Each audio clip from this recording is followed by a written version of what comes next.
Hello, my friends, and welcome back to RC Rugged Roach. So, today I'm going to be taking a look at the bridges that I make to connect this expansion that I'm doing there on the table.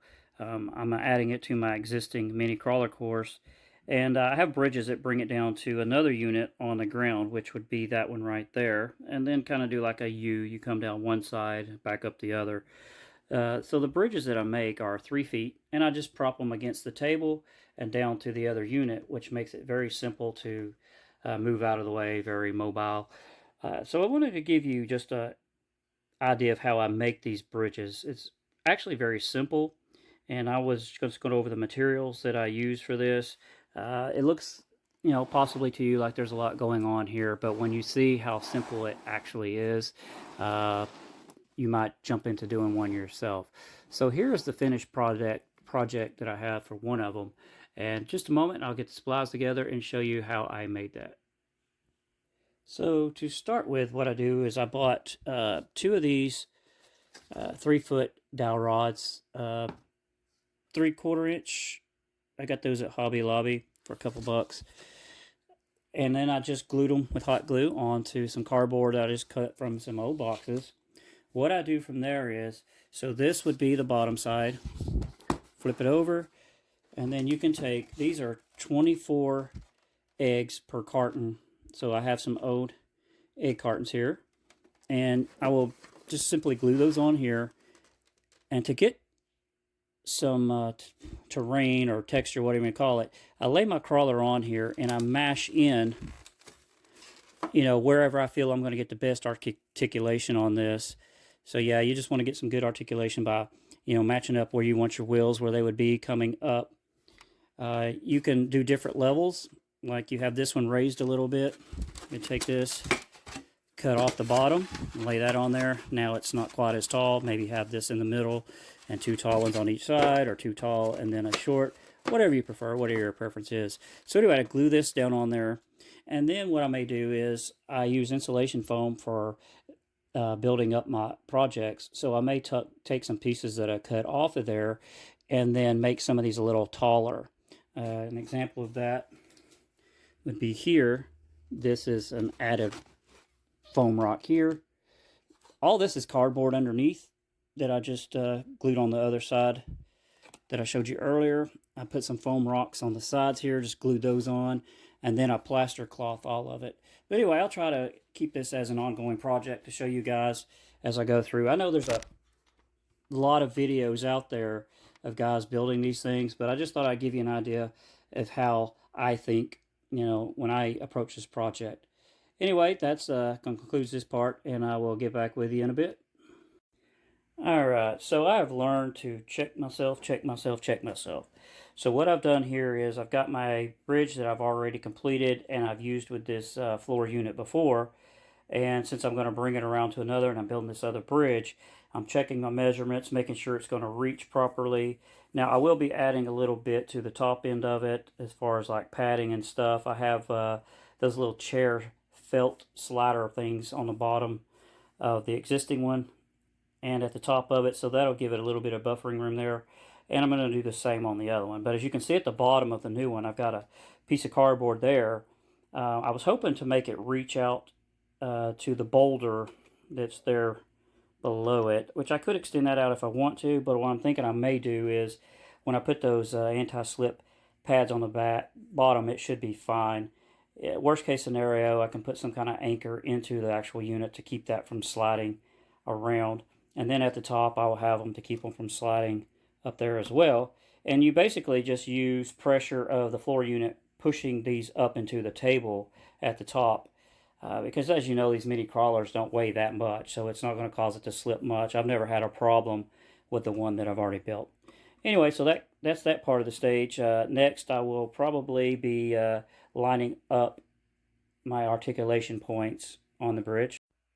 Alright, so as I was previously discussing, I use, this is my TRX 4M Chevy K10, I just don't have the body on there, but this is how I use my truck and mash down these egg cartons to show articulation. So basically, like if this front wheel's up, you can see that the back wheels, those are crushed back there to let it drop, and I kind of alternate it, here these are going to be down in the front, and those are not matched down, so you're going to have that one in compressed some.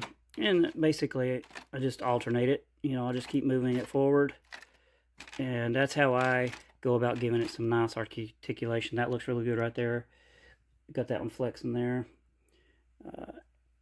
Well, anyway, I'm about to glue on the bottom. So anyway, I just wanted to show the articulation method that I use is by actually just pressing. I have driven it on there as well to make sure that it moves fairly smoothly. Now, I do have the SEX24 that's not going to have the exact same width there. However, I've mixed it up in here to where, you know, with even a more narrow truck, you still get some good articulation in there. Hope this helps, and we'll catch you here in a bit.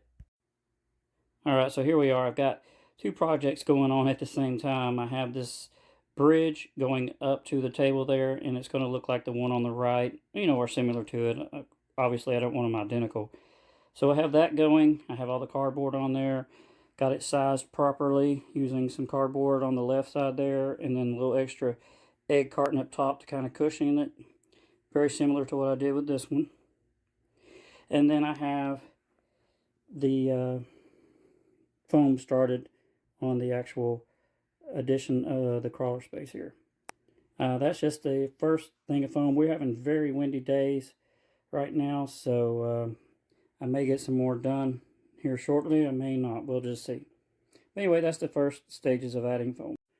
Alright, so I have the bridge that's going to be going up, the second bridge going up. I have it foamed up. You can see there are some clumps of foam. That's actually going to be carved into rock, so I don't have to add them again later. I'll have to carve them, you know, to make sure that the 24th scale can kind of handle going around the sides of them or over the sides of them, but I don't think that the TRX 4M is going to have any problem.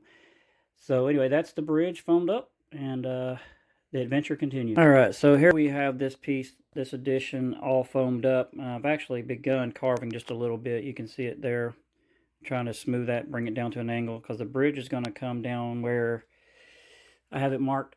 The bridge will sit here, roughly over to here, and so I'm making it to where it can flow upward and then back to the main piece.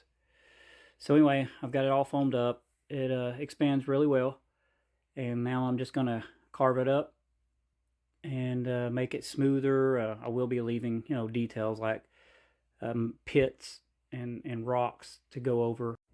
Alright, so the next step was I painted the bridge black, as well as my other project of the extension on the crawler course. The reason I did this was when I use a plaster cloth, any white underneath when I'm painting is hard to get that to stop showing through. So I gave it a black base coat.